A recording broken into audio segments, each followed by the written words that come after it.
નમસ્કાર. આજના આ સોર્સ મટીરિયલના વિશ્લેષણમાં સ્વાગત છે. આજે આપણે આઈએલ્સ લિસનિંગ વિભાગના સૌથી મોટા માથાના દુખાવા સમાન મેચિંગ પ્રશ્નો વિશે વાત કરવાના છીએ. મોટાભાગના ઉમેદવારો માટે આ પ્રશ્નો એક મોટો પહાડ હોય છે, પણ જો સાચો અને સ્માર્ટ અભિગમ અપનાવવામાં આવે ને તો આ પડકારને એકદમ સરળતાથી પાર કરી શકાય છે. તો ચાલો ફટાફટ શરૂ કરીએ. ઓકે, ચાલો આમાં ઊંડાણપૂર્વક ઉતરીએ. આજનો આપણો એજન્ડા એકદમ સ્પષ્ટ છે. પહેલાં આપણે આ મેચિંગની જાળ શું છે તે સમજીશું, પછી પરીક્ષામાં આવતા પ્રશ્નોના પ્રકારો જોઈશું. એના પછી 6 પગલાંની એક પાવરફુલ વ્યૂહરચના, કેટલાક પ્રેક્ટિસ ઉદાહરણો અને છેલ્લે સામાન્ય ભૂલો અને તેને સુધારવાની ટિપ્સ પર ફોકસ કરીશું. બેન્ડ 7 કે તેથી વધુ સ્કોર સુધી પહોંચવા માટે આ એકદમ પરફેક્ટ અને માળખાગત રસ્તો છે. તો શરૂઆત એક એવી સામાન્ય સમસ્યાથી કરીએ જેનો સામનો લગભગ દરેક પરીક્ષાર્થીએ કર્યો જ હશે. ઓડિયો સાંભળતી વખતે બધું જ જાણીતું લાગે, બધું સમજાતું પણ હોય, પણ જેવી નજર પ્રશ્નપત્રના વિકલ્પો પર પડે ત્યારે લાગે કે અરે, આમાં તો કંઈ જ મેચ નથી થતું. ખરેખર આ પરિસ્થિતિ એટલી નિરાશાજનક હોય છે કે સાચા જવાબો શોધવા લગભગ અશક્ય લાગવા માંડે છે. આવું કેમ થાય છે? કારણ કે ઓડિયોમાં સાંભળેલા એક્ઝેક્ટ શબ્દો વિકલ્પોમાં ભાગ્યે જ ક્યારેય હોય છે. આઈએલ્સ પરીક્ષાની આ જ તો રમત છે. સમાનાર્થી શબ્દો અને પેરાફ્રેઝિંગ, એટલે કે વાતને ફેરવીને કહેવાની રીત. જ્યારે અપેક્ષા મુજબના શબ્દો કાને નથી પડતા ત્યારે ગભરાટ થવું સ્વાભાવિક છે, અને બસ ત્યાં જ ખોટા વિકલ્પો પસંદ થઈ જાય છે. સરળ ભાષામાં કહીએ તો મેચિંગ પ્રશ્નોનો સીધો અર્થ છે બે અલગ અલગ માહિતીઓને એકબીજા સાથે કનેક્ટ કરવી.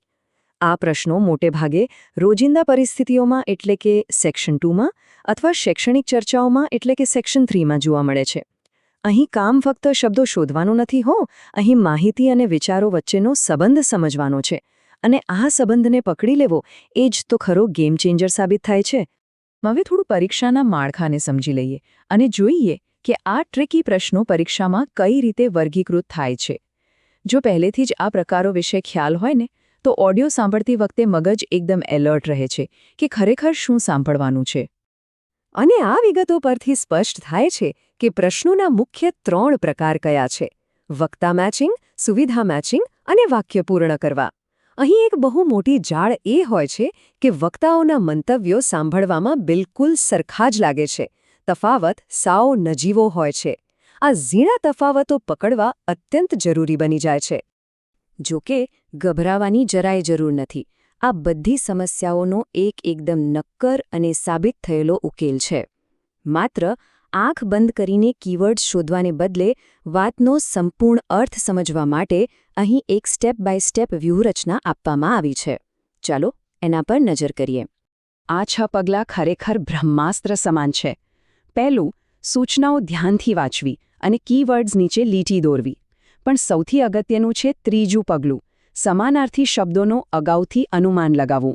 ઉદાહરણ તરીકે, પ્રશ્નમાં જો ચીપ હોય તો મગજમાં પહેલેથી ક્લિક થવું જોઈએ કે ઓડિયોમાં અફોર્ડેબલ સંભળાઈ શકે છે. માત્ર શબ્દોની રાહ જોવા કરતાં અર્થ માટે સાંભળવું. અને જો કોઈ જવાબ છૂટી જાય તો ત્યાં જ અટવાઈ જવાને બદલે સ્માર્ટ ગેસ કરીને ફટાફટ આગળ વધવું એ જ બેસ્ટ રસ્તો છે, કારણ કે ઓડિયો કોઈની રાહ જોતો નથી.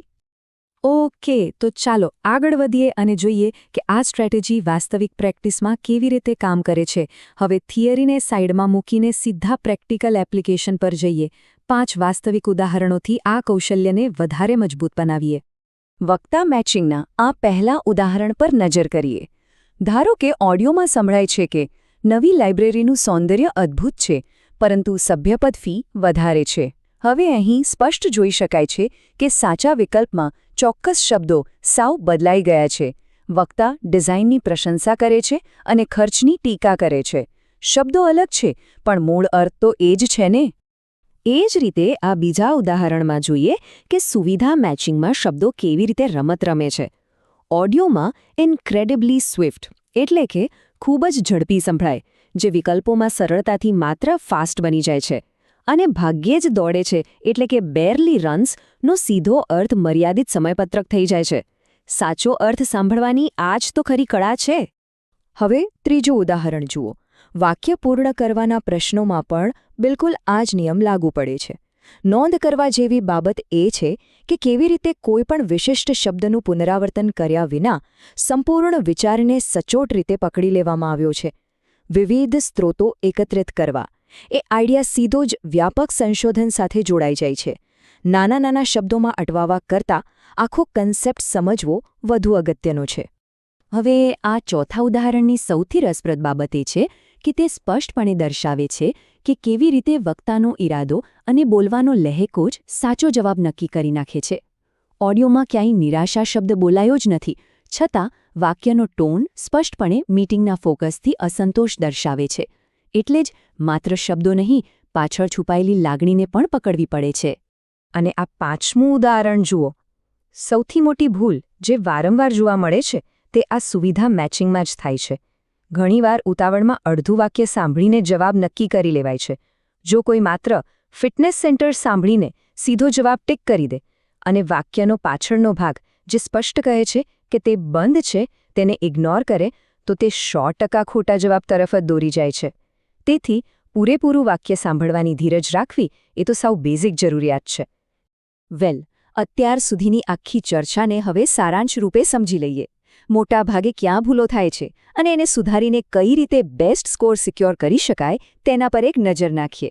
તો અગત્યનો મુદ્દો એ છે કે સામાન્ય ભૂલો અને બેન્ડ 7+ લાવનારાઓની સફળ ટેવો વચ્ચેનો તફાવત સાવ ક્લિયર છે. જેઓ ઉચ્ચ સ્કોર લાવે છે ને તેઓ એક્ઝેક્ટ શબ્દો પાછળ ભાગવાને બદલે ઓવરઓલ અર્થ અને ઈરાદો સમજે છે.